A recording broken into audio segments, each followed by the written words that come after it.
মুভির শুরুতে আমরা স্কুটিতে একটি ছেলেকে দেখতে পাই। সে ব্যাকগ্রাউন্ড থেকে বলছে সালটা ছিল 1998। পুরো ইন্দোনেশিয়া জুড়ে তখন দাঙ্গা চলছিল, ফিনান্সিয়াল ক্রাইসিস, অনেকটা গৃহযুদ্ধ বাঁধিয়ে দিয়েছিল। দেশের অন্য যুবকদের মতো আমিও লড়তাম, প্রত্যেকদিন প্রোটেস্টে যেতাম। বাই দ্য ওয়ে, আপনাদের তো আমার নামই বলিনি, আমার নাম সাদ আলী। আমি একজন পেইন্টার, ওয়ালে ওয়ালে বিপ্লবী ছবি আঁকি। আমাদের কাছে তখন কোনো বন্দুক ছিল না, কিন্তু এই ছবিগুলো আমাদের জন্য বুলেট হিসেবে কাজ করত। আর এই সাদ আলী হচ্ছে আমাদের মুভির মূল নায়ক। সে বুকিটিঙ্গি নামে ইন্দোনেশিয়ার ছোট্ট একটি শহরে বাস করে। সে তার স্কুটিতে করে বাড়ি ফিরছিল, আর এই সুন্দর শহরের মাঝে এই মুভির নাম লেখা ওঠে, life is filled with so much of you. এই সুন্দর সবুজে ঘেরা বাড়িটি সাদ আলীদের, আর গার্ডেনে যে ভদ্রমহিলা কাজ করছেন তিনি সাদ আলীর মা। সাদ আলী বাসায় এসেই তার মাকে সালাম দেয়। এরপর মার ছেলে দুষ্টুমি করতে থাকে। এই মার ছেলের সম্পর্ক অনেকটাই বন্ধুর মতো। সাদ আলী মায়ের কাছ থেকে বিদায় নিয়ে খুশি মনে বাড়ির মধ্যে প্রবেশ করে। সেখানে তার জন্য অপেক্ষা করছিল আরো একটি সুখবর। সে একটি চিঠি পায়, তার কলেজ শেষ হয়েছে। আর চিঠি খুলে সে দেখতে পায় দেশের খুব নামকরা একটি ইউনিভার্সিটিতে তার চান্স হয়েছে। সে তো ফাইন আর্টস অর্থাৎ চারুকলার স্টুডেন্ট, এটা তার জন্য ড্রিম। সেই কথাই সাদ আলী তার বাবাকে জানায়। বাবাও শুনে খুশি হন আর জিজ্ঞেস করেন ওই শহরের কি অবস্থা। সাদ আলী বলে, বাবা, পুরো ইন্দোনেশিয়ার মতোই, সব জায়গায় দাঙ্গা চলে, কিন্তু বাবা আমি নতুন একটি জীবন শুরু করতে চাই। তখন বাবা বলে ওঠেন, আর্নাজের বাবা মা কিন্তু কয়েকদিন আগে এসেছিল, আমি কিন্তু তাদের কথা দিয়েছি। তখন সাদ আলী বলে, বাবা আমার টপিকের সাথে সম্পর্ক কি? বাবা হাসতে হাসতে বলেন, সম্পর্ক তো আছে, ওই যে তুমি বললে নিউ লাইফ শুরু করতে চাও, দুটোর উত্তর একই। তুমি তো জানোই আর্নাজার সাথে তোমার বিয়ে ঠিক করেছি।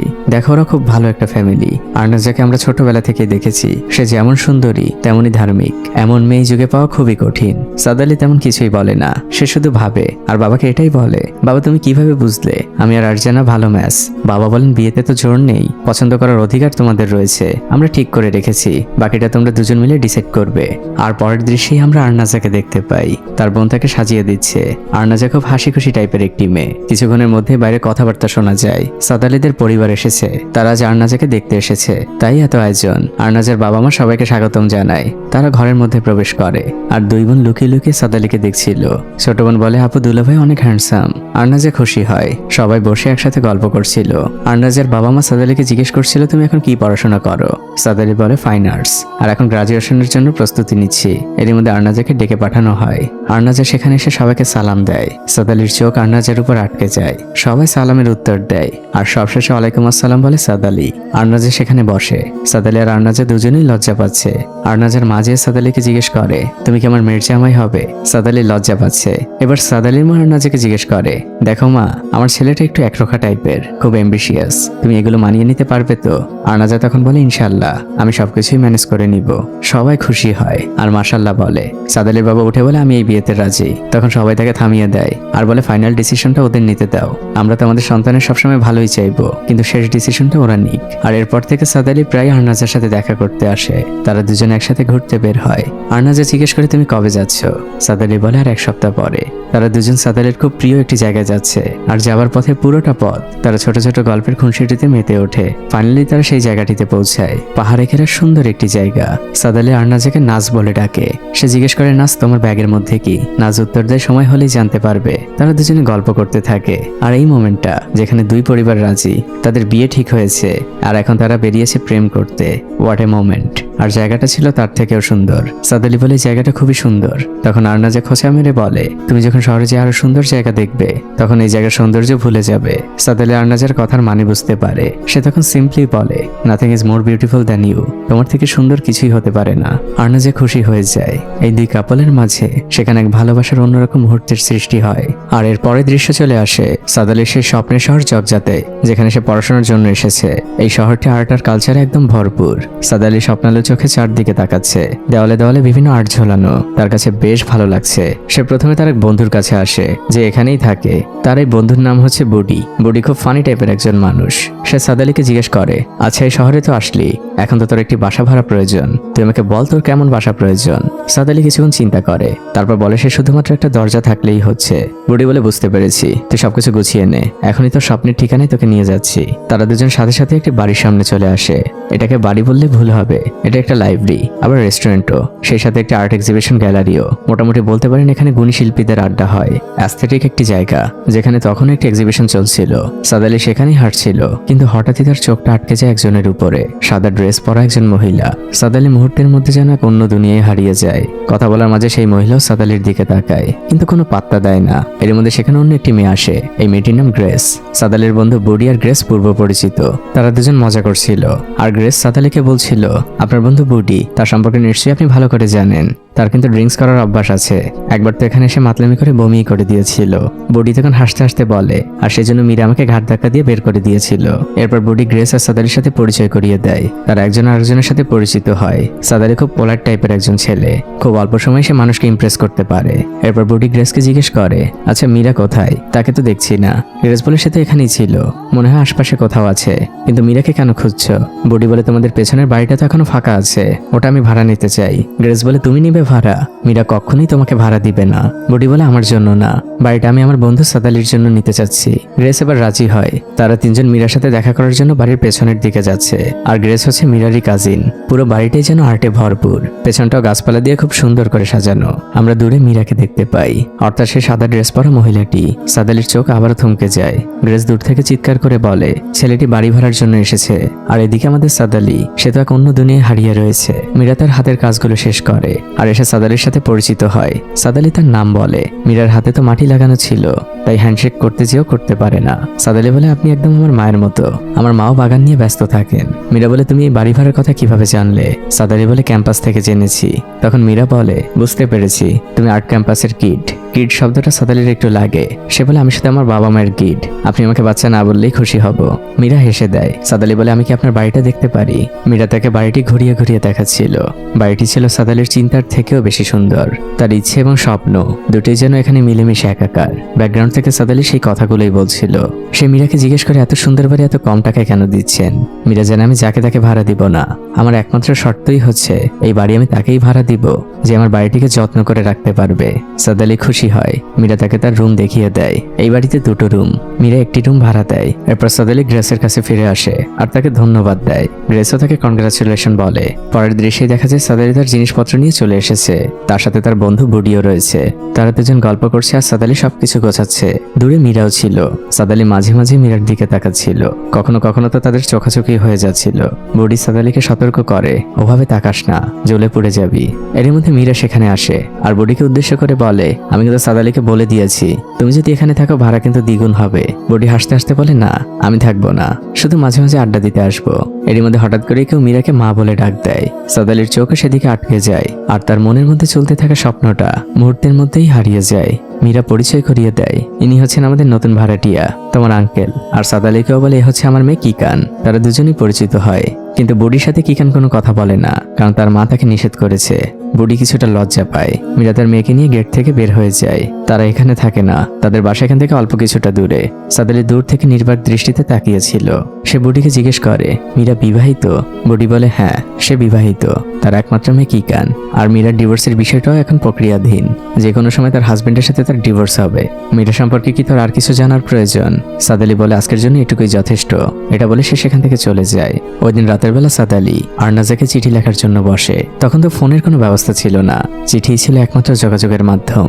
সাদ আলী ছোট থেকে বড় সকল বিষয় চিঠির মাধ্যমে আরনাজাকে জানায়। সে খুব সুন্দর একটি বাসা পেয়েছে, যেটা খুব অল্প টাকায়, আর বাসার মালিকও অনেক ভালো। সবকিছু সে এক চিঠিতেই লেখে। সাদ আলী একটি দেওয়ালের কাছে আসে, যেখানে কিছু যুবক আর্ট করছিল। তারা প্রতিবাদের আর্ট করে। সাদ আলী জিজ্ঞেস করে, আমি কি আপনাদের সাথে জয়েন হতে পারি? ছেলেগুলো তাকে সাদরে আমন্ত্রণ জানায়। তারা নিজেদের মধ্যে পরিচিত হয়। তারপর একসাথে তারা ওয়াল আর্ট করতে শুরু করে। সাদ আলী তো আর্টের স্টুডেন্ট, তাই সে অন্যদের থেকে অনেক ভালো আঁকতে পারে।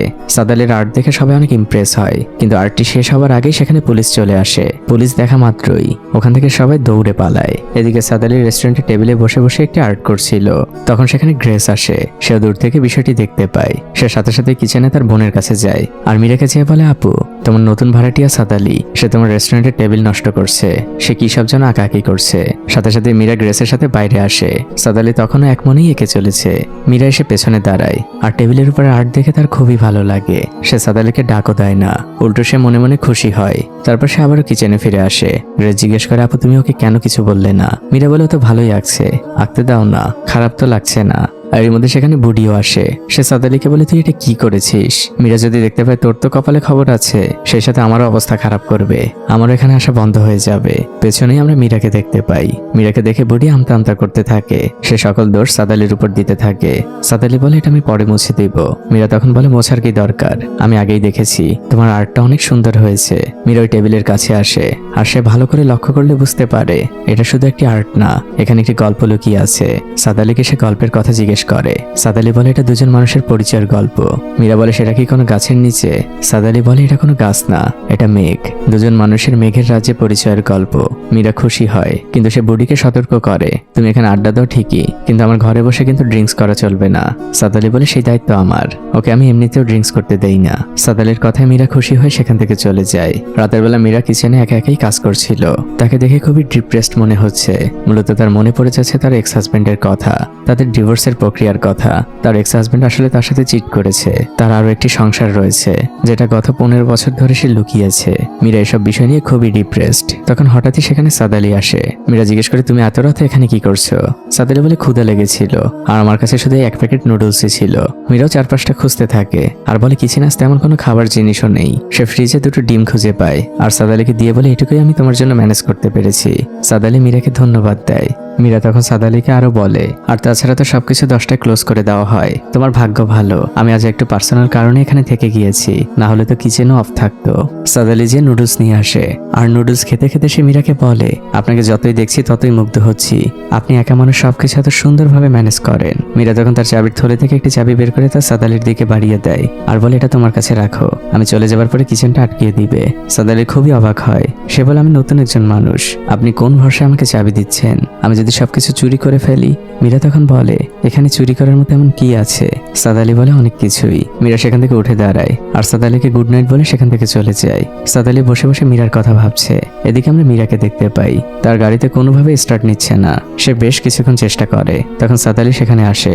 সে মীরাকে সাহায্য করতে চায়। মীরা বলে, গাড়ি এখন ঠিক হবে না, আমি পায়ে হেঁটেই চলে যাব। সাদ আলী বলে, আমি আপনাকে এগিয়ে দিয়ে আসি। মীরা বলে, কোনো দরকার নেই, আমার মায়ের বাসা কাছেই, হেঁটে যেতে খুব বেশি সময় লাগবে না। সাদ আলীও নাচের বান্দা। সে বলে, যেহেতু বেশি সময় লাগবে না, তাই আমি আপনার সাথে যাই। মীরার কিছু বলে না। তারা দুজন বাইরে বেরিয়ে হাঁটতে শুরু করে। মীরা জিজ্ঞেস করে, আচ্ছা এত বড় বাড়িতে একা একা থাকো, তোমার ভয় করে না?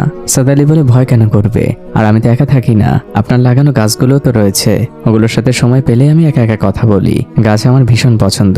আচ্ছা গাছগুলোকে আপনার হাজবেন্ড লাগিয়েছে? মীরার মুখটা চুপসে যায়, কিন্তু তারপর সে উত্তর দেয়, ইসমিন গাছ পছন্দ করতো না, বাড়ি করার সময় সে এখানে পুকুর করতে চেয়েছিল, গাছ আমার পছন্দের। সাদ আলী বলে, বুঝতে পেরেছি, আপনার হাজবেন্ডের নাম স্মিথ? মীরা বলে, হ্যাঁ। সাদ আলীর কাছে সবকিছু কেমন যেন এক অদ্ভুত মনে হচ্ছে। মধ্যরাত, অপরিচিত এক নতুন শহর, তারই গলি দিয়ে অপরিচিত এক নতুন মানুষের সাথে সে হাঁটছে, তাকে জানার চেষ্টা করছে। একসময় মীরা তার মায়ের বাড়ির সামনে আসে, আর সাদ আলীকে বলে, আমি তোমাকে বলেছিলাম আমার মায়ের বাড়ি এখান থেকে খুব কাছে, তোমাকে ধন্যবাদ আমাকে সঙ্গ দেওয়ার জন্য। সাদ আলীও মীরাকে থ্যাঙ্কস বলে, ডিম আর চাবির জন্য, আর বলে, আমি সময় মতো ঋণ পরিশোধ করে দিব। মীরা কোনো উত্তর দেয় না। সে মুচকি হাসি দিয়ে ঘরের মধ্যে ঢুকতে যায়। তখন সাদ আলী তাকে পেছন থেকে ডাক দেয়, আর বলে, আমার এক অদ্ভুত ফিলিং হচ্ছে, আমার মনে হয় আমি আপনাকে অনেক আগে থেকেই চিনি। মীরা একটু চুপ থেকে বলে, হয়তো মেঘের রাজ্যে তোমার সাথে পরিচয় হয়েছিল। এটা বলে মীরা ঘরের মধ্যে ঢুকে যায়। সাদ আলী বেশ কিছুক্ষণ চুপচাপ দাঁড়িয়ে থাকে। সাদ আলী তার বাসায় ফিরে তার আর মীরার পরিচয়ের গল্প একটু একটু করে ওয়ালে আঁকছে। পরদিন সকালবেলা সাদ আলী তার ইউনিভার্সিটির ক্লাসে আসে। সেখানে তাদের শিক্ষক তাদের শেখাচ্ছেন, আজ তোমরা যে ছবিটি আঁকবে সেটা মন দিয়ে আঁকবে। মনের চোখ হচ্ছে একজন আর্টিস্টের সব থেকে বড় অস্ত্র। তখন সাদ আলী বলে ওঠে, কিন্তু স্যার আমার মন কনফিউশনে ভর্তি, আমি মন দিয়ে কিছু করতে গেলে কনফিউজড হয়ে যাই। তখন তার শিক্ষক তাকে উত্তর দেয়, শিল্পীদের মন সবসময় কনফিউজড থাকে। শিক্ষক সবাইকে একজন ব্যক্তিকে দেখান আর বলেন, ইনি হচ্ছেন তোমাদের সাবজেক্ট, তোমরা ওনাকেই আঁকবে, কিন্তু তোমাদের রেজাল্ট এক হবে না, কারণ তোমরা তোমাদের মনের চোখ দিয়ে আঁকবে। এটা বলে দিয়ে শিক্ষক সেখান থেকে চলে যান। সাদ আলী কিছুক্ষণ ভাবে, দিন দিন তার মন আসলেই কনফিউজড হয়ে যাচ্ছে। সে একটি রঙের বক্স হাতে নেয়। তখন তার মনে পড়ে যায় আরজানার কথা, কারণ এই বক্সটি তাকে আরজানায় দিয়েছিল। মুভি শুরুর কথা তো মনে আছে। আরনাজে তার ব্যাগে করে কিছু একটা নিয়ে এসেছিল সাদ আলীর জন্য। সে মূলত এই রঙগুলোই এনেছিল।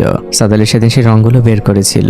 আরজানা বলে, তোমার কি পছন্দ হয়নি? সাদ আলী বলে, এগুলো অনেক সুন্দর, আমার খুব পছন্দ হয়েছে। আরনাজে বলে, তুমি যাতে শহরে যেয়ে আমাকে ভুলে না যাও, যাতে তোমার ড্রয়িং করতে গেলে আমাকে মনে পড়ে, তাই রঙগুলো আমি তোমার জন্য পছন্দ করে কিনেছি। সাদ আলী বর্তমানে ফিরে এসে ছবি আঁকতে শুরু করে। অন্যদিকে আমরা আর্নাজাকে দেখতে পাই। সে সারাক্ষণ শুধু সাদ আলীর জন্য চিঠি লিখেই চলেছে। সাদ আলীর সাথে তার যেদিন শেষ দেখা হয়েছিল সেদিন সাদ আলী আর্নাজার ছবি এঁকেছিল, আর সেই ছবির পাশে সে একটি কবিতাও লিখেছিল। আর্নাজার ছবিটা বেশ পছন্দ হলেও কবিতার প্রথম দুটো লাইন তার পছন্দ হয়নি। তখন সাদ আলী নিজ হাতে লাইন দুটো কেটে দেয়, আর সে আর্নাজার দিকে তাকিয়ে বলে, আজ তোমার সাথে শেষ দেখা। আর্নাজা বলে, এভাবে বলো না, আমি এটা সইতে পারবো না। সাদ আলী বলে, এটা টেম্পোরারি শেষ দেখা, আমি খুব তাড়াতাড়ি ফিরে আসবো। আর্নাজা বলে, আমিন। আমি চাই তুমি খুব তাড়াতাড়ি পড়াশোনা শেষ করে গ্রামে ফিরে আসো, আমার এই অপেক্ষার প্রহর মোটেও কাটবে না। সাদ আলীও বলে আমিন। দৃশ্য বর্তমানে চলে আসে। সাদ আলী তার বাসার দিকে যাচ্ছিল, তখন মীরা অন্য একজন লোকের সাথে গল্প করছিল। সাদ আলীকে দেখা মাত্রই সে ডাক দেয়, আর লোকটির সাথে তাকে পরিচয় করিয়ে দেয়। লোকটির নাম হচ্ছে আনোয়ার। সে একজন এক্সিবিশন অর্গানাইজার, যে বড় বড় পেন্টিং এক্সিবিশন আয়োজন করে। মীরা সাদ আলীরও অনেক প্রশংসা করে, আর আনোয়ারকে বলে, ওই টেবিলে দেখো, ওখানে সাদ আলী খুব সুন্দর একটি ছবি এঁকেছে। আনোয়ার সে ছবি দেখতে যায় আর তার প্রশংসাও করে, কিন্তু সে মীরাকে বলে, ও তো এখন স্টুডেন্ট, আসলে আমরা এখন ছবি চাই এমন ছবির মধ্যে যেন গল্প থাকে। সাদ আলী তেমন কোনো পাত্তা দেয় না। এরপর মীরা আনোয়ারকে বিদায় দেয়। আনোয়ার তার গাড়ি নিয়ে চলে যায়। সাদ আলীও মীরার পাশে দাঁড়িয়েছিল। সে ঘুরে সাদ আলীকে বলে, আমি চাই একদিন তোমাকে এমন কোনো অর্গানাইজার খুঁজে নিয়ে যাক, তোমার এক্সিবিশন হোক। তখন সাদ আলীর উত্তরটা ছিল এমন, কিন্তু আমি চাই না, আমি চাই আমার অর্গানাইজারকে আমি নিজে চুজ করতে। মীরা বলে, কনফিডেন্ট মানুষ। সাদ আলী বলে, না, আমি শুধু বিশ্বাস করি আল্লাহতে, কোনো মানুষের উপর ভরসা করি না। মীরা বলে, বুঝেছি, বাজার থেকে যা যা এনেছো আমার হাতে দাও। সাদ আলী খুবই অবাক হয়। মীরা সাদ আলীর বাজারগুলো নিয়ে ভেতরে চলে যায়। দৃশ্য পরিবর্তন হয়। মীরা তার বাগানে কাজ করছিল, তখন হাতে একটি প্লেট নিয়ে সাদ আলী সেখানে আসে। সে নিজেই ফ্রাইড রাইস রান্না করেছে। মীরা জিজ্ঞেস করে, টেস্ট কেমন হয়েছে? সাদ আলী বলে, ঠিকঠাক, তবে মিষ্টিটা একটু বেশি। মীরা বলে, কিন্তু ফ্রাইড রাইস তো স্পাইসি হলে ভালো লাগে। সাদ আলী বলে, হ্যাঁ, আমারও স্পাইসি পছন্দ। দুজনে এমন গল্প করতে থাকে। সাদ আলী উঠে এসে মীরার পাশে বসে, আর মীরাকে জিজ্ঞেস করে, এগুলো কি গোলাপ গাছ? মীরা বলে, হ্যাঁ, অনেকদিন ধরে যত্ন করছি, কিন্তু এখনো কোনো ফুল দেখতে পাইনি। তখন হঠাৎ করেই সাদ আলী জিজ্ঞেস করে, আচ্ছা, স্মিথের অকুপেশন কি? মীরার মুখটা হঠাৎ করেই চুপসে যায়, কিছুটা ভাবনায় পড়ে যায় সে। তারপর সে বলে, ও একজন ডক্টর, আর এই জন্যই বাগান পছন্দ না, তার ধারণের মধ্যে জীবাণু থাকতে পারে। সাদ আলী জিজ্ঞেস করে, আপনাদের আলাদা হবার কারণটা কি জানতে পারি? মীরা বলে, সে অনেক কারণ, একদিনে সবকিছু হয়নি, মানিয়ে নেওয়ার চেষ্টা করেছি অনেক। দুজনে এমন কথা বলতে থাকে। মীরা বলে, এসব টপিক বাদ দাও, এই বিকেলটা আমার খুব পছন্দ, আমি বিকেলের বেশিটা সময় এখানে কাটাই। সাদ আলী বলে, বিকেল আমারও পছন্দ, এটা আমার আর্টের ইন্সপাইরেশন। মীরা বলে, তোমরা শিল্পীরা বিকেলটাকেও ছাড় দাও না, তোমরা তো ইন্সপিরেশন হিসেবে অন্য কিছু বেছে নিতে পারো, আমার পছন্দের বিকেলটাই কেন দরকার? সাদ আলী বলে, যান, ছেড়ে দিলাম, এখন থেকে বিকেলটা আপনার, আমি আমার আর্টের ইন্সপিরেশন হিসেবে অন্য কিছু খুঁজে নিব। সাদ আলী এক চামচ ফ্রাইড রাইস মীরার দিকে আগিয়ে দেয়। মীরাও না করে না, সে নিজ থেকেই খেয়ে নেয়, আর বলে, তুমি না বললে ফ্রাইড রাইস মিষ্টি হয়েছে? সাদ আলী বলে, আমাদের গল্পে সেই মিষ্টিগুলো হারিয়ে গিয়েছে। মীরা ভাবনায় পড়ে যায় আর একটি মুচকি হাসি দেয়। এদিকে আমরা আর্নাজাকে দেখতে পাই। তার চিন্তা জুড়ে শুধুমাত্র সাদ আলী। সাদ আলীর সাথে কাটানো সময়গুলো তার সব সময় মনে পড়তে থাকে। তার দিনের পুরোটা সময় কাটে সাদ আলীর স্মৃতি মনে করে। বাড়ি তখন কেউ একজন এসে আর্নাজাকে ডাক দেয়। সে সাথে সাথে দৌড়ে যায়। সাদ আলীর বাড়ি থেকে কেউ এসেছে। আর্নাজার সাথে তার মাও বের হয়। ভদ্রমহিলা একটি চিঠি নিয়ে এসেছে। এটা ছিল সাদ আলীর চিঠি। সে আর্নাজার হাতে দেয়। আর্নাজা তো মহা খুশি। চিঠি পাওয়া মাত্রই সে ভেতরে দৌড় দেয়। আর্নাজার মা ভদ্রমহিলাকে বলে, আমার মেয়েটা একদম পাগল হয়ে গিয়েছে, ওর চিন্তা জুড়ে শুধুমাত্র সাদ আলী। আর্নাজের রুমে এসে চিঠিটা খোলে। সাদ আলী তাকে প্রথমে সালাম দিয়েছে, আর তারপরে একটা অদ্ভুত কথা লিখেছে, ডিয়ার আর্নাজা, আশা করি চিঠিটা তোমার কাছে খুব তাড়াতাড়ি পৌঁছেছে। তারার আলো যেমন পৃথিবীতে আসে তার থেকেও দ্রুত পৌঁছেছে। আর্নাজা অদ্ভুত কথা শুনে হাসে, আর ব্যাকগ্রাউন্ডে বলতে থাকে এমন কথা সাদ আলীর পক্ষেই সম্ভব। কিন্তু তার পরের লাইনটা সাদ আলী লিখেছে, তুমি কি জানো আমরা যে তারার আলোগুলো পৃথিবীতে বসে দেখতে পাই সেগুলো পৃথিবীতে পৌঁছাতে কোটি কোটি বছর লাগে, আর এতটা পথ পাড়ি দিয়ে যখন আলোগুলো আমাদের কাছে পৌঁছায় ততদিনে সেই তারাগুলো মারা যায়। আর্নাজা সাদ আলীর লেখায় কঠিন কথাগুলোর মানে বুঝতে পারে না, কিন্তু তার মনটা ভীষণ খারাপ হয়ে যায়। সে উদাস মনেই জানালার পাশে বসে থাকে। আর এদিকে আমরা বুঝতে পারি সাদ আলীর মনটা দিন দিন কনফিউজড হয়ে যাচ্ছে আর্নাজা আর মীরার মধ্যে। সাদ আলী শহরের পথ দিয়ে হাঁটছিল, তখন পেছন থেকে মীরা তার গাড়িতে এসে ডাক দেয়। সাদ আলীকে বলে, তুমি গাড়ির মধ্যে ওঠো, আমি বাসার দিকেই যাচ্ছি। সাদ আলী একটু ভাবে আর বলে, কিন্তু আমি তো বাসার দিকে এখনই যেতে চাচ্ছি না, আমার অন্য একটু কাজ আছে। মীরা বলে, তুমি যেখানে যাবে আমি তোমাকে সেখানেই নামিয়ে দিব, গাড়িতে তো ওঠো। সাদ আলী গাড়িতে ওঠে। সে মীরাকে নিয়ে সেই জায়গায় এসেছে যেখানে তারা ওয়াল আর্ট করে। মীরাকে সে তার অসম্পূর্ণ আর্টটি দেখায়। মীরা বলে তুমি এটা এখনো কেন কমপ্লিট করছো না? সাদ আলী বলে পুলিশ আর স্থানীয় লোকজনের ভয়ে। মীরা বলে একটু ভাবো, আমাদের সাথে এখন গাড়ি আছে, কেউ তাড়া করলে আমরা দ্রুত পালাতে পারবো। মীরাও সাদ আলীকে ইন্সপায়ারেশন দেয় আর সাদ আলীও ডিসাইড করে তার অসম্পূর্ণ আর্টটাকে সম্পূর্ণ করবে। শুরু হয় নতুন করে কাজ। বিকেল গড়িয়ে সন্ধে হয়ে গিয়েছে, তাদের কাজ এখনো চলছে। সন্ধেবেলায় সেই ছেলেগুলো আসে, তারাও আর্টে অংশ নেয়। মীরাও বেশ খুশি, সে যেন অনেকদিন পর মন খুলে কারোর সাথে ঘুরছে, নিজের জীবনের ছন্দটা আবারও ফিরে পেয়েছে। সেও সাদ আলীকে সাহায্য করছে, দেয়ালের রং করছে, এক অন্যরকম পরিবেশ। হঠাৎই সাদ আলী মীরার হাতটা ধরে, মীরা একটু অবাক হয়ে যায়। তারপর সাদ আলী মীরাকে শেখায় কিভাবে তুলি ধরতে হয়। মীরা মুস্কি হাসে। এভাবে তাদের আর্ট চলতে থাকে। আর্ট শেষ হতে হতে সন্ধে করিয়ে রাত নেমে এসেছে। সাদ আলী আর মীরা দুজন দেওয়ালের দিকে তাকিয়ে আছে। অবশেষে সাদ আলীর আর্টটা শেষ হয়েছে। তখন হঠাৎই পেছন থেকে কিছু লোকের চিৎকার শোনা যায়। স্থানীয় লোকজন তাদের তাড়া দিচ্ছে। সাদ আলী মীরা সহ সবাই ব্যস্ত হয়ে যায় সেখান থেকে পালাতে। মীরা দ্রুত গাড়ি বের করে আর সে জোরে গাড়ি চালিয়ে সেখান থেকে বেরিয়ে যায়। শহরের বড় রাস্তা দিয়ে তারা আগাচ্ছে আর তারা দুজনে মন খুলে হাসছে। মীরা সাদ আলীকে নিয়ে তার পছন্দের একটি জায়গায় এসেছে আর সেখানে এসে সে গাড়ির স্টার্ট অফ করে দেয়। মীরা তখন সাদ আলীকে বলে, তোমার গ্রামের পাহাড়গুলোতে এর থেকেও সুন্দর। সাদ আলী উত্তর দেয়, তা তো ঠিক বলতে পারবো না, কারণ কখনো এভাবে পালাতে পালাতে পাহাড় দেখিনি। সাদ আলীর উত্তর শুনে মীরা হেসে দেয়। তারপর তারা দুজন গাড়ির সামনে মাটিতে বসে। মীরা আনমনেই বলছে, এখানে আমি কারোর সাথেই প্রথম আসলাম, সবসময় একা এসেছি।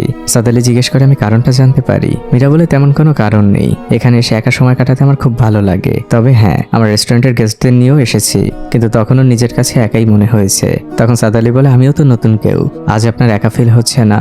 মীরা উত্তর দেয়, না, তুমি তো সেদিন বললেই তোমার মনে হয় আমরা অনেক পূর্ব পরিচিত। সাদ আলীও তখন গভীর ভাবনায় পড়ে যায়। মীরা সবকিছু হাসি দিয়ে উড়িয়ে বলে, সবকিছু এত ডিপলি নিও না, মোমেন্টটাকে এনজয় করো। মানুষের জীবনে এমন সুন্দর মুহূর্তগুলো খুব কমই আসে। মুভির এই অংশের পরিবেশটা ছিল একদম অন্যরকম। ঝিরিঝিরি বাতাস, সামনে লেক, তার সামনে পাহাড়। তারা দুজন মাঝরাতে বসে আছে। কিছুক্ষণ পর মীরা উঠে দাঁড়ায় আর কিছুটা সামনে যেয়ে চিৎকার করে বলে, থ্যাংক ইউ সাদ আলী। মীরাকে দেখে বড্ড খুশি মনে হচ্ছে। সাদ আলীও তার পিছু পিছু আসে আর সে আবার চিৎকার করে বলে, ওয়েলকাম মীরা। তারা দুজনই পাহাড় থেকে ভেসে আসা তাদের প্রতিধ্বনি শুনছিল। তারা বেশ কিছুক্ষণ দুজন দূর পাহাড়ের দিকে তাকিয়ে দাঁড়িয়ে থাকে। সাদ আলী খুব ধীরে ধীরে মীরার দিকে হাত বাড়াতে যায়। তখন মীরা তার নিজের হাতটি গুটিয়ে নেয়। বাইরে তখন সূর্যের অল্প অল্প আভা দেখা যাচ্ছিল। আমরা বুঝতে পারি ভোর হয়ে আসছে। দৃশ্য পরিবর্তন হয়। পরদিন মীরার আর্ট গ্যালারিতে একটি এক্সিবিশন ছিল। বুডি সাদ আলীকে জিজ্ঞেস করে, এই এক্সিবিশনে তোর কোনো আর্ট আসেনি? সাদ আলী বলে, না, আমি এখনো প্রস্তুত না, আমার কোনো আর্ট রেডিও হয়নি। বুডি বলে, কিন্তু এখানে আজ অনেক গুণী গুণী শিল্পী আসবে, তোর এখানে থাকা উচিত ছিল। সাদ আলী বলে, একদিন আমারও সময় আসবে। হঠাৎই সাদ আলী বুডিকে বলে, উনি তো মিস্টার জিম, ইন্দোনেশিয়ার সব থেকে বড় আর্ট অর্গানাইজার। বুডি বলে, হ্যাঁ, উনি মাঝে মাঝে এমন ছোট গ্যালারিতে আসেন, রিয়েল ট্যালেন্টের খোঁজে। দৃশ্য পরিবর্তন হয়। রাতের বেলা মীরা বলছিল, মিস্টার জিম আমার এখানে মাঝে মাঝেই আসে, কিন্তু কি জানো, আমার সাথে তার হাই হ্যালোর সম্পর্ক, কিন্তু তার সাথে ভালো সম্পর্ক হচ্ছে স্মিথের। তুমি চাইলে আমি তাকে রিকোয়েস্ট করতে পারি। সাদ আলী বলে, কোনো দরকার নেই, সময় হলে সেই আমাকে খুঁজে নিবে। মীরা বলে, ওভার কনফিডেন্ট। ভালো, খুব ভালো। মীরা বলে, এক কাজ করতে পারো, তোমার যে টেবিলের আর্টটি রয়েছে তুমি তো এটা কমপ্লিট করতে পারো। যখন মিস্টার জিম এখানে আসবে আমি তাকে দেখাবো। সাদ আলী বলে, আর্টটি তোমার ভালো লেগেছে? মীরা বলে, আমি তো কোনো আর্টিস্ট না, তবে আমার কাছে খুবই ভালো লেগেছে। সাদ আলী বলে, তাহলে আমি আর্টটি কমপ্লিট করব, তবে মিস্টার জিমের জন্য না, তোমার জন্য। এ কথা শুনে মীরা ভাবনায় পড়ে যায়। মীরা তখন সাদ আলীকে প্রশ্ন করে, আচ্ছা সাদ আলী, আনোয়ারের কাছে শুনেছি আর্টিস্টদের ইন্সপায়ারেশনের দরকার হয়, তুমি কি তোমার ইন্সপায়ারেশন খুঁজে পেয়েছো? সাদ আলীও মুখে হাত দিয়ে বলে, আমার মনে হয় আমি খুঁজে পেয়েছি, কিন্তু আমার ইন্সপায়ারেশন জানে না যে সে আমার ইন্সপায়ারেশন। দুজন দুজনের দিকে বেশ কিছুক্ষণ নীরবে তাকিয়ে থাকে আর তাদের নীরবতা ভাঙে দরজায় কারো কড়া নাড়ার আওয়াজে। মীরা উঠে দরজা খুলতে যায়। আমরা দেখতে পাই আনোয়ার এসেছে। সে মীরাকে হাক করে, যেটা সাদ আলীর মোটেও পছন্দ হয় না। তখন সাদ আলী মীরাকে বলে, আমি বাসায় চলে যাই। মীরা বলে, কেন? তুমিও আমাদের সাথে আড্ডা দাও। আনোয়ারও তাই বলে। সাদ আলী বলে, আমি ব্যস্ত। কিন্তু এরই মধ্যে আনোয়ার সাদ আলীকে কিড বলে বসে। বিষয়টা সাদ আলীর লাগে। মীরার সামনে কেউ তাকে বাচ্চা বলুক, এটা তার একদমই পছন্দ না। সেও আনোয়ারকে অপমান করে দেয়। আনোয়ারও কিছু মনে করে না। সে মীরার সাদ আলীকে অফার করে, চলো ক্লাবে যাই, ড্রিঙ্কস করি। সাদ আলী বলে, আমার কাজ আছে আর ড্রিঙ্কস করা আমার পছন্দ না। আর সাদ আলী এটাও বলে, আমার মনে হয় মীরাও অনেক টায়ার্ড, সেও হয়তো বাইরে যাবে না। তখন আনোয়ার মীরাকে জিজ্ঞেস করে। মীরা বলে, যেতে পারি এক শর্তে, আমি মাত্র এক গ্লাস খাবো। মীরার কথা শুনে সাদ আলীর মনটা খারাপ হয়ে যায়। মীরা আনোয়ারের সাথে বের হতেই যাচ্ছিল। সাদ আলী তাকে পেছন থেকে ডাক দেয় আর মীরাকে বলে, প্রমিস করুন এক গ্লাসই খাবেন। মীরাও একটু নীরব থেকে বলে, প্রমিস করছি। আনোয়ার আর মীরা বাইরে চলে যায় আর সাদ আলী তার রুমে আসে। তাকে দেখে বেশ উদাসীন মনে হচ্ছে। আমরা বুঝতে পারছি সাদালির মনটা আসলে দিন দিন দুভাগ হয়ে যাচ্ছে মীরা আর আরনাজার মধ্যে। যত দিন যাচ্ছে ততই সে কনফিউজড হচ্ছে। আরনাজাকে সে চিঠি লেখার জন্য বসে, কিন্তু আজ সে কিছুই লিখতে পারছে না, তার কলম বারবার আটকে যাচ্ছে। সাদালি তার বেডের পাশে মীরার বড় একটি ছবি আঁকে, যেন মীরা তার দিকে তাকিয়ে আছে। পরদিন সকালবেলা মীরা লক্ষ্য করে সেই টেবিলের উপর সাদালির করা ড্রয়িংটি একদম কমপ্লিট আর দেখতেও ভীষণ সুন্দর লাগছে। মীরা অনেক কিছুই ভাবে, আবার মুহূর্তের মধ্যে সবকিছু ভুলেও যায়। এদিকে সাদালি ঘুম থেকে উঠে যখন তার রুমের বাইরে আসে, সে গ্রেসকে দেখতে পায়। গ্রেস সেখানে বসে নুডলস খাচ্ছিল। সাদালি জিজ্ঞেস করে, তুমি এখানে কি করছো? গ্রেস বলে, আজ রেস্টুরেন্টে অনেক ভিড়, তাই ভাবলাম এখানে এসে ব্রেকফাস্ট করি। গতকাল তো পুরো রাত বাইরে ছিলাম। সাদালিও তার পাশে বসে আর জিজ্ঞেস করে, কোথায় ছিলে? গ্রেস বলে, মীরা ফোন দিয়েছিল, আমরা বারে গিয়েছিলাম। সাদালি জিজ্ঞেস করে, পুরো রাত সেখানেই ছিলে? গ্রেস বলে, হ্যাঁ, তবে মীরা আগে চলে এসেছিল, সে মাত্র একবার ড্রিঙ্কস করেছিল। এই কথাটি শুনে সাদালি মনে মনে খুশি হয় আর সে জিজ্ঞেস করে, বাই দ্য ওয়ে, তোমার কাজিন মীরা কোথায়? গ্রেস খেতে খেতে উত্তর দেয়, ও তো কোর্টে গিয়েছে, আজ ওর ডিভোর্স ফাইনাল হবে। এখান থেকে দৃশ্য চলে আসে মীরার কাছে। সে একটি ফাইল নিয়ে কোর্ট থেকে বের হচ্ছে। মীরার ডিভোর্সটা আজ ফাইনালি শেষ হলো। মীরা মানসিকভাবে অনেক ভেঙে পড়েছে। আজ তার অনেক কিছুই মনে পড়ছে। প্রচন্ড নার্ভাস সে, কিন্তু মীরা যখন সামনে তাকায় সে সাদালিকে দেখতে পায়। সাদালি কোর্টের বাইরেই মীরার জন্য অপেক্ষা করছিল। এরপর তারা দুজন খুব সুন্দর একটি জায়গায় আসে। মীরা সাদালিকে তার ডিভোর্সের পুরো গল্পটা বলে। মীরার ডিভোর্সের প্রক্রিয়া শুরু হয়েছিল গত বছর, যখন থেকে সে জানতে পারে তার হাজবেন্ডের আরেকটি পরিবার রয়েছে এবং সেই পরিবারে 15 বছরের একটি মেয়েও রয়েছে। গত 11টা বছর মীরার হাজবেন্ড স্মিথ তার কাছ থেকে সবকিছু লুকিয়েছে। মীরা বিষয়টি মেনে নিতে পারেনি আর তারপর থেকে শুরু হয় তাদের ডিভোর্স প্রক্রিয়া। মীরা এই গল্পগুলো নদীর ধারে বসে দূর আকাশের দিকে তাকিয়ে বলছিল আর সাদালি মীরার সুন্দর একটি স্কেচ করে। সেই স্কেচ সে মীরাকেও দেখায় আর ওই দিন সাদালি বাসায় ফিরে তার সেই দেওয়ালে মীরা সেই স্কেচটি করে। সাদালি আসলে তার রুমের চারপাশটা মীরাকে দিয়েই সাজাতে চায়। তার এই আর্টের ইন্সপিরেশন হচ্ছে মীরা। পরদিনের ডেট ছিল 31 ডিসেম্বর 1998, বছরের শেষ দিন। সবাই নতুন বর্ষ বরণের জন্য প্রস্তুতি নিচ্ছে, যে যার মতো করে আর্ট করছে। সেই আর্টে যোগ দিয়েছে সাদালি, গ্রেস আর বুডি। সাদালি আর গ্রেস অনেক মজা করছে। বুডি দূর থেকে তাদের ছবি তোলে, কিন্তু বুডি মনে মনে গ্রেসকে পছন্দ করে, তাই বুডির মনটা একদম জ্বলে পুড়ে শেষ হয়ে যাচ্ছিল। রাতের বেলা শুরু হয় 31st নাইটের প্রোগ্রাম। চারদিকে কনসার্ট হচ্ছে। এমন এক কনসার্টে সাদালি, গ্রেস আর বুডি এসেছে। তারা সবাই যে যার মতো করে এনজয় করছে। সাদালি শুধু দূরে বসে গানই শুনছিল। এরই মধ্যে অর্ধমাতাল গ্রেস সাদালির কাছে আসে আর তাকে জড়িয়ে ধরে। আর এটা যখন বুডি দেখতে পায় তখন তার মনের অবস্থাটা আপনারা বুঝতেই পারছেন। সে সাথে সাথে মাটিতে পড়ে যায় আর আরো বেশি করে মাতলামি করতে শুরু করে। সাদালি এসে তাকে উঠায় আর তাকে ধরে নিয়ে কোনো মতে ভিতরে চলে আসে। তখন মাতাল বুডি সাদালিকে বলে, তোমার খুব ভালো একটি গুণ রয়েছে, সেটা হচ্ছে তুমি মেয়েদের কঠিন হৃদয়ে খুব সহজে প্রবেশ করতে পারো। সাদালি বলে, এটা তুমি কি বলছো? বুডি বলে, ঠিকই বলেছি, তুমি মীরা আর গ্রেস দুজনের মনের মধ্যেই ঢুকে গিয়েছো। মীরার কথা শুনে সাদালি একদম থমকে যায়। তার মাথায় অনেক চিন্তাই আসে। আর এদিকে বুডি মাটিতে পড়ে আছে। বাইরে তখনও নতুন বর্ষবরণের আয়োজন চলছিল। রাতের বেলা সাদালি তার বাসায় ফিরে আসে। ঘরের সামনে সে মীরার গাড়ি দেখতে পায়। সে বুঝতে পারে মীরা নিশ্চয়ই ভেতরে রয়েছে। সে খুব ধীর পায়ে ভিতরে প্রবেশ করে আর আর্ট গ্যালারির এক কর্নারে সে মীরাকে দেখতে পায়। দেওয়ালের সাথে হেলান দিয়ে চুপচাপ বসে আছে। সাদালি যে ধীর গলায় মীরাকে ডাক দেয়। মীরা চোখের পানি মোছে। সে এতক্ষণ এখানে বসে কান্না করছিল। সাদালিও তার পাশে বসে। মীরা আপন মনেই বলতে থাকে, স্মিতা আজ আমার মায়ের বাসায় কিকানের সাথে নববর্ষ পালন করছে। সাদালি বলে, তুমি একা কেন? মীরা বলে, আমি তো কিকানের সাথে সারা জীবনই নববর্ষ কাটানোর সুযোগ পাবো, কিন্তু স্মিতের জন্য হয়তো এটাই শেষ সুযোগ। এরপর পুরো জীবনটাই তো পড়ে রয়েছে। সাদালি তেমন কিছু বলে না। মীরা তাকে আরো বলে, আমরা এই প্রপার্টিটা বিক্রি করে দিচ্ছি, তবে যার কাছে বিক্রি করবো আমি তাকে অবশ্যই বলবো সে যেন তোমাকে এখানে রাখে, আর এই আর্ট গ্যালারিতে যেন তোমার একদিন একক চিত্রাঙ্কন প্রদর্শিত হয়। এটাই তো তোমার স্বপ্ন। সাদালি তখন তাচ্ছিল্য করে বলে, আমার স্বপ্ন নিয়েও আপনার ভাবার সময় আছে। মীরা বলে, থাকবে না কেন? সাদালিও তখন আক্ষেপ করে বলে, আমারও ইচ্ছে হয় আপনার স্বপ্নগুলো জানতে, আপনার স্বপ্নের মধ্যে ঢুকতে, কিন্তু সেই সুযোগ আমার নেই। মীরা কিছু বলে না। সে শুধু মাথা নিচু করে কাঁদতে থাকে। সাদালি তখন সেখান থেকে উঠে দাঁড়ায় আর একটি রঙের কৌটো নিয়ে আসে। তারপর মীরার সামনে কিছু একটা লিখছে আর বড় একটা লাইন টানে। মীরা বলে, তুমি ফ্লোরটা কেন নষ্ট করছো? সাদালি বলে, এটা তো তোমার বেশি দিন থাকবে না, এটুকু নষ্ট হলে কিচ্ছু হবে না। বড় লাইনটির অপর প্রান্তে যে সাদালি বসে। মীরা জিজ্ঞেস করে, এটা কি? সাদালি তাকে দেখিয়ে দেয়, তোমার কান্নার একাকিত্ব শেষ হলে এই লাইন ধরে চলে এসো, আমাকে তুমি খুঁজে পাবে। মীরা তখন আক্ষেপ করে বলতে থাকে, আমি একাকিত্বের কাছে হারিয়ে যাচ্ছি। তারপর সে চোখের পানি মোছে আর সে নিজের দিকেও একটি তীর আঁকে আর সাদালিকে উদ্দেশ্য করে বলে, তুমিও যদি কখনো একাকিত্ব ফিল করো এই লাইন ধরে চলে এসো, তুমিও আমাকে খুঁজে পাবে। সাদালি উত্তর দেয়, আসবো। তারপর দুজন দুজনের দিকে এক চোখে তাকিয়ে থাকে। কারো পলকই যেন পড়ছে না। বাইরে তখন কাউন্টডাউন চলছে। রাত 12টা 1 মিনিট বেজে গিয়েছে। চারদিকে আতশবাজি ফুটছে আর সেই শব্দে সাদালি আর মীরার নীরবতা ভাঙে। মীরা সাদালিকে হ্যাপি নিউ ইয়ার বলে আর সাদালিও মীরাকে। অন্যদিকে বুড়ি এখনো সেই ফ্লোরেই পড়ে আছে রাত তখন 3টা বেজে গিয়েছে। সাদ আলী ওখানে বসেই ঘুমিয়ে পড়েছে। মীরা তাকে ধীর গলায় ডাকে, সাদ আলী ওঠো।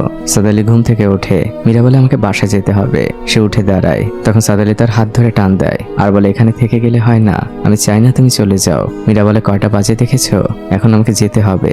সাদ আলী মীরাকে অনেক অনুরোধ করে। মীরাও তাকে বোঝাচ্ছিল। তারা দুজনের অনেকটাই কাছাকাছি চলে এসেছিল। কিন্তু তখনই মীরা নিজেকে গুটিয়ে নিয়ে সেখান থেকে বেরিয়ে যায়। আর এই বিষয়টা সাদ আলীরও খুব খারাপ লাগে। সে মনে করতে থাকে তার এটা উচিত হয়নি। আর মীরা গাড়িতে বসে মনে করছে এটা সে কি করতে চলেছে, আদৌ কি ঠিক হচ্ছে। এই কনফিউশন নিয়ে ওই রাতটা কেটে যায়। পরদিন সকালবেলা মীরা কিচেনে কাজ করছিল। তখন সাদ আলীও সেখানে আসে। কিন্তু তারা দুজন কেউ কারোর সাথে লজ্জায় কথা বলছে না। পরিচিত দুজন মানুষ হঠাৎ করে খুব অপরিচিত মানুষের মতো আচরণ করছে। মীরা যখন বাইরে গাড়ির জন্য বের হয়, সাদ আলী তখন বাসায় ঢুকছিল। কিন্তু অ্যাজ ইউজুয়াল তারা দুজনের সাথে কথা বলতে লজ্জা পাচ্ছিল। মানে অন্যরকম এক সিচুয়েশন, অন্যরকম এক বাধা কাজ করছে তাদের মধ্যে। ওই দিন রাতের বেলা সাদ আলী তার ওয়ালে আঁকা মীরার সেই ছবিটি আরো অনেকটাই কমপ্লিট করে, যেটাকে দেখে সে প্রত্যেক দিন ঘুমায়। পরদিন সকালবেলা সাদ আলী বাগানে কাজ করছিল। তখন সেখানে কিকান আসে আর বলে এই গাছগুলোর যত্ন নিয়ে কি হবে, এই গাছগুলো তো কখনোই ফুল ফোটে না। সাদ আলী বলে এগুলো হয়তো ঘুমাচ্ছে, ঘুম থেকে জাগলেই ফুল ফুটবে। কিকান এই কথার মানে বুঝতে পারে না। সাদ আলী বলে তুমি আমাকে সাহায্য করো। কিকান খুশি মনে রাজি হয়। এদিকে তার আর মীরার মধ্যে দূরত্বটা ঠিক আগের মতোই আছে। সাদ আলী রুমের দিকে যাচ্ছিল। তখন গ্রেস তাকে ডাক দেয়। আনোয়ারও গ্রেসের সাথে বসে আছে। আনোয়ার সাদ আলীকে বলে আমরা গ্যালারিতে গ্রেসের একক এক্সিবিশন আয়োজন করতে যাচ্ছি, তোমারও তো কিছু ছবি আঁকার কথা, সেগুলো কি এঁকেছো? আঁকলে আমাকে দেখাও। সাদ আলী বলে না, সেগুলো এখনো কমপ্লিট করিনি, হলে জানাবো। সাদ আলী আসলে অ্যাভয়েড করছিল। আর এদিকে মীরার সাদ আলী মাঝে মাঝে দুজনের দিকে তাকাচ্ছিল, যে বিষয়টি খুব ভালো করে গ্রেস আর আনোয়ার বুঝতে পারছিল।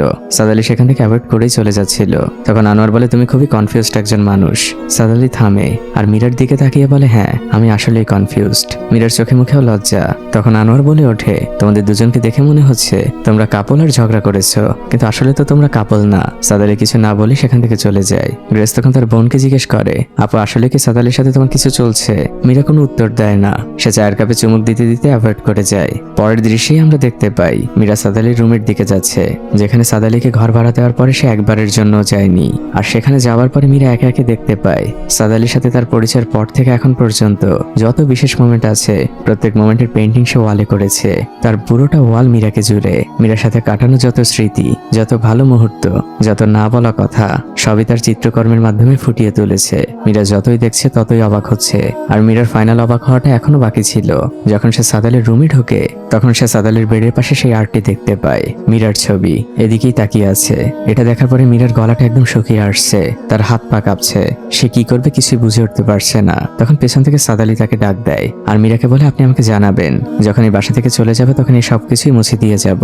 মীরা বলে দরকার নেই, আমার নতুন অনারের সাথে কথা হয়েছে, তোমার গ্রাজুয়েশন কমপ্লিট করার আগ পর্যন্ত তুমি এখানে থাকতে পারো, আর তারপর কি হবে আমি জানি না। মীরা সেখান থেকে চলে যেতে চায়। সাদ আলী তাকে ডাক দেয়। মীরা কিছু সময়ের জন্য থমকে দাঁড়ায়, কিন্তু তারা দুজন কেউ কাউকে কিছুই বলতে পারে না। মীরা সেখান থেকে সরাসরি তার অফিস রুমে ফিরে যায়। সেখানে যে মীরা খুবই হাঁপাচ্ছে, সেগুলো কি দেখলো, সাদ আলী তাকে কতটা পছন্দ করে। মীরা কোনো কিছুই কেন যেন মেনে নিতে পারছে না। এর মধ্যে তার এক্স হাজবেন্ড স্মিথ সেখানে আসে। সে মীরাকে শান্ত করার চেষ্টা করে। আর মীরা পানি খাওয়ার পরে তাদের এক কথায় দুই কথায় আবারও তর্ক শুরু হয়। আর সেই তর্ক একসময় ঝগড়ায় পরিণত হয়, যেটা সাদ আলী শুনতে পায়। সে তখন ভেতরে ঢুকে জিজ্ঞেস করে মীরা কি হয়েছে।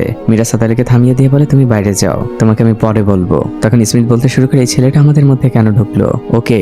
স্মিথ তো খুবই খেপে যায়। আর স্মিথ সাদ আলীকে কিট বলে গালি দিয়ে ওঠে। তখন সাদ আলীও খুবই রেগে যায়। মীরা তাদের দুজনকেই থামানোর চেষ্টা করে। সে সাদ আলীকে বারবার বলে আমি তোমাকে পরে বোঝাবো। আর স্মিথকে বলে আমাদের ভাড়াটিয়া। স্মিথ তখন বলে যা শুনেছি তাহলে তো ঠিকই শুনেছি, তোমাদের মধ্যে কি চলছে। এটা শুনে সাদ আলী আরো খেপে যায়। তখন মীরা তাকে বলে তুমি এখান থেকে চলে যাও, এটা আমাদের একান্তই ব্যক্তিগত বিষয়। এই কথাটি শুনে সাদ আলী খুবই হার্ট হয়। সে একদম নিশ্চুপ হয়ে যায়। আর পরের দৃশ্যে আমরা দেখতে পাই সাদ আলী হাতে রং আর তুলি নিয়ে একটি বাসের সামনে এসেছে। তার কোনো একটা প্ল্যানিং রয়েছে। সেই বাসের দেওয়ালে কিছু একটা আঁকতে শুরু করেছে। আর অন্যদিকে দেখানো হয় লাস্ট কনভারসেশনের পরে মীরার সাথে তার যে কথা হয়েছিল, মীরাকে সাদ আলী তার মনের কথা বলেছিল, কিন্তু মীরা তাকে রিজেক্ট করে দেয়। সে বলে সাদ আলী এটা সম্ভব না, তুমি যদি এখন আমার জীবনে আসো আমার মনে হবে আমি তোমার সুযোগ নিচ্ছি। আমার মাত্র ডিভোর্স হয়েছে, তাই আমার একাকিত্ব কাটানোর জন্য হয়তো তোমাকে বেছে নিয়েছি। আর তাছাড়া তোমার খুব ভালো একটি ভবিষ্যৎ পড়ে আছে।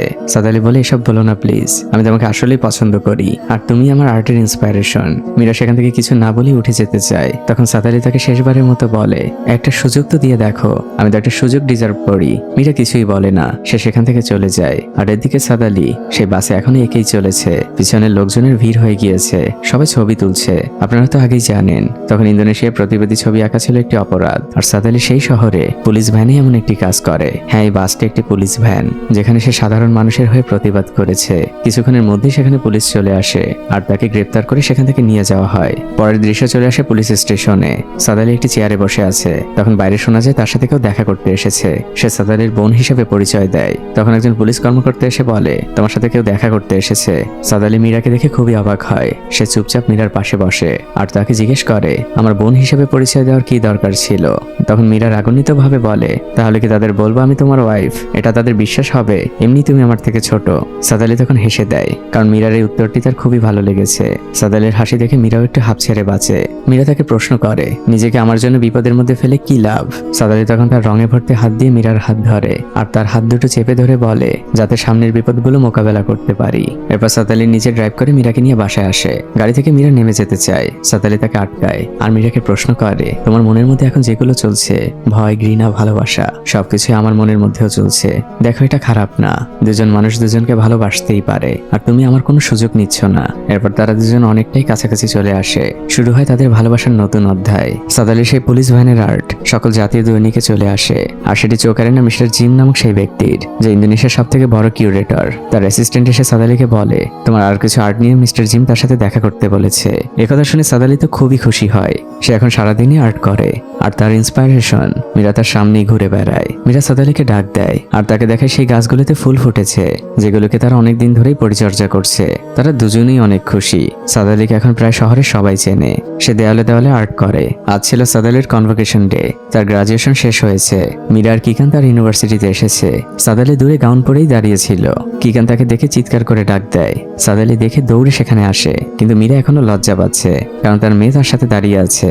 কিন্তু কিকান খুবই চালাক একটি মেয়ে, সে সবই বোঝে। সে তার মাকে বলে, মা চলো আমরা একসাথে ছবি তুলি। তারপর তারা তিনজনে যে একসাথে একটি ছবি তোলে। তারপর কিকান সেখান থেকে বের হয়ে আসে আর সাদ আলী আর মীরাকে ছবি তুলতে বলে। মীরা খুবই লজ্জা পাচ্ছিল। তারপর মীরাও চলে আসে আর সাদ আলীর একক ছবি তোলা হয়। আর পরের দৃশ্যেই দেখা যায় সেই ছবিটি খাম থেকে বের করছে সাদ আলীর বাবা। সে খুশিতে চিৎকার করে সাদ আলীর মাকে ডাক দেয় আর বলে, দেখো তোমার ছেলে গ্রাজুয়েট হয়েছে, এই দেখো ছবি আর সার্টিফিকেট। সাদ আলীর মা বাবা দুজন বড্ড খুশি। সাদ আলীর বাবা সাদ আলীর মাকে বলে, আরনাজাকেও একটু খবর দাও, ওর সাথেও খুশির মোমেন্টটা শেয়ার করি, ওরও তো অনেক বড় অবদান। পরের দৃশ্যে দেখা যায় আরনাজা সাদ আলীদের বাড়িতে এসেছে। সেও সাদ আলীর ওই ছবিটি দেখে খুবই খুশি হয়। তখন সাদ আলীর বাবা আরনাজাকে একটি চিঠি দিয়ে বলে, মা এই চিঠিটা আমাকে পড়ে শোনাও তো। আরনাজা বলে, ঠিক আছে বাবা। সে চিঠিটি খোলে আর সাদ আলীর বাবা ছবিটি কোথায় টাঙানো যায় তা দেখতে যায়। আরনাজা পড়তে শুরু করে। চিঠিটি ছিল সাদ আলীর বাবা মায়ের জন্য। সে শুরুতেই লিখেছে, প্রিয় বাবা মা, প্রথমে আমার সালাম নিবে। আল্লাহর অশেষ রহমতে আমি আমার পড়াশোনা শেষ করেছি, কিন্তু আমি তোমাদের কাছে খুবই দুঃখিত। আমি তোমাদের প্রমিস করেছিলাম গ্রাজুয়েশন শেষ হওয়া মাত্রই আমি গ্রামে ফিরে আসব, কিন্তু সেটা এখন হচ্ছে না। বাবা, আমি আরনাজাকে অনেক কথাই বলতে পারবো না, কিন্তু আমি তোমাদের সবার কাছ থেকে ক্ষমা চাচ্ছি। আমি আসলে জীবনে যে স্বপ্নগুলো দেখেছি, যে কল্পনাগুলো করেছি, তার সবকিছুই এখানে খুঁজে পেয়েছি। আমি আরনাজার মনটা সরাসরি ভাঙতে পারবো না, তাই ওকে কিছু লিখলাম না। তোমরাও আমাকে ক্ষমা করো, আর আমি খুব তাড়াতাড়ি ফিরে আসবো। চিঠি পড়া শেষে আরনাজা অনেক কাঁদছে। সাদ আলীর বাবা মাও তাকে সান্ত্বনা দিচ্ছে। অন্যদিকে সাদ আলী মীরাকে ডাক দেয় আর বলে, মীরা আমি তোমাকে কিছু কথা বলতে চাই। কিন্তু সাদ আলী মীরাকে কি বলে তা পরেই শোনানো হবে। অন্যদিকে আমরা দেখতে পাই সাদ আলী তার গ্রামের বাড়িতে এসেছে। তার বাবা গাড়িতে করে আসেন। চারদিকে শুনশান নীরবতা। সাদ আলী উঠে তার বাবার কাছে যায় আর তাকে সালাম করে।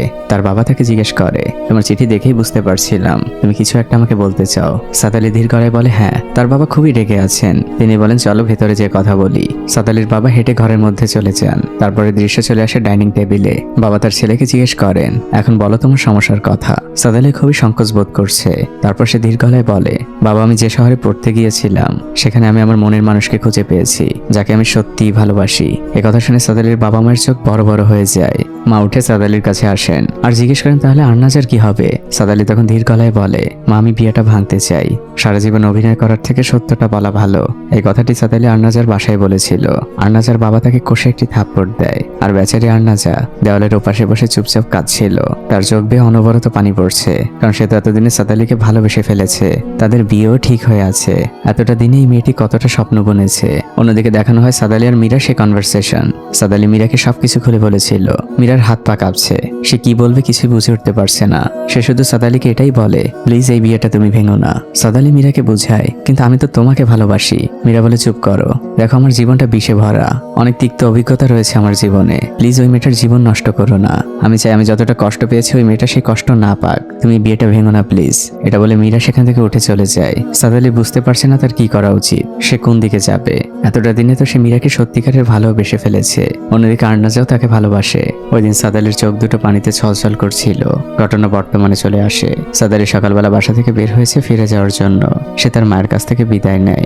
সাদালি পা বাড়ায়, মা তাকে পেছন থেকে ডাক দিয়ে জড়িয়ে ধরে। বাবা কিছুটা দূরেই দাঁড়িয়েছিল, কিন্তু সে তার সন্তানের উপর খুবই রেগে আছেন। সাদালির চোখও তার বাবার দিকে যায়, কিন্তু দুজনই একদম চুপচাপ। সাদালি গাড়ির দরজার কাছে গেলে মা তার কাছে এসে বলেন, বাবা শহরে যে তোর জন্য অপেক্ষা করছে, তাকে ভালো রাখিস। সাদালি উত্তর দেয়, মা আই উইশ সে যেন আমার জন্য অপেক্ষা করে। মা বলেন, মানে? সাদালি মুস্কি হাসি দিয়ে বলে, কিছু না। সে গাড়ির দরজা খোলে আর বাবার দিকে তাকিয়ে বলে, আসসালামু আলাইকুম বাবা। সাদালি গাড়িতে উঠে যায়, গাড়ি চলতে শুরু করে। গাড়িটি চোখের আড়াল হবার পর বাবা উত্তর দেয়, ওয়ালাইকুম আসসালাম। গ্রামীণ পাহাড়ি রাস্তা বেয়ে গাড়িটি এগিয়ে চলেছে শহরের দিকে। সাদালির মন ভীষণ খারাপ। সে নিজেও বুঝতে পারছে না জীবনের এই পর্যায়ে এসে তাকে আসলে কোন পথে যাওয়া উচিত। পুরো শহর জুড়ে চারদিকে মীরার অনেক ছবি টাঙানো, সবকিছুই সাদালি এঁকেছে। সে এখন এই শহরের নাম করা পেইন্টার, আর তার পেইন্ট জুড়ে শুধুই মীরা, যেগুলো এখন পুরো শহরবাসী জানে। সাদালি আনমনেই হাসছে আর ব্যাকগ্রাউন্ড থেকে বলছে, আমি জানি না আমার কি করা উচিত বা সামনে আমার সাথে কি হবে, তবে এটাই মানুষের জীবনের বাস্তবতা। কিছু বাস্তবতার না মানতে চাইলেও মেনে নিতে হয়। আমরা মানুষরা জন্মগতভাবে কনফিউজড, বিশেষ করে আমাদের মনটা। তবে এটা ঠিক, মীরাকে ভালোবেসে আমি অনেক কিছুই পেয়েছি। Life is filled with so much of you, যেটাই মুভির নাম। তবে বাস্তবতা হচ্ছে মীরা কখনোই আমার হবে না, আর এটা আমাকে মেনে নিতে হবে। পেছনে আমরা মীরাকেও দেখতে পাই, সেও দূর থেকে সাদালিকে দেখে। আর এই অসম্পূর্ণ ভালোবাসার মধ্যে দিয়ে মুভিটি এখানেই শেষ হয়ে যায়। কিন্তু না, এখনো একটু বাকি আছে। আমরা সাদালিকে একটি বারে বসা দেখি। তখন পেছন থেকে আর্নাজা আসে আর তাকে ধীর গলায় ডাক দেয়, সাদালি। সাদালি ঘুরে তাকায় আর সেও বলে, আর্নাজা তুমি এখানে কি করছো? তারা দুজন দুজনের দিকে তাকিয়ে আছে। আর এরপরে লেখা ওঠে, life is filled with so much of you to coming soon. অর্থাৎ এই মুভির দ্বিতীয় পার্ট খুব তাড়াতাড়ি আসছে। আর আপনাদের যদি এই গল্পটি ভালো লেগে থাকে, তাহলে এই মুভির দ্বিতীয় পার্ট বের হওয়ার সাথে সাথে আপনাদের জন্য নিয়ে আসবো। তাই আপনাদের মতামত অবশ্যই কমেন্ট করে জানাবেন। তো ভালো থাকবেন আপনারা, দোয়া করবেন আমার জন্য। আজকের মতো বিদায়।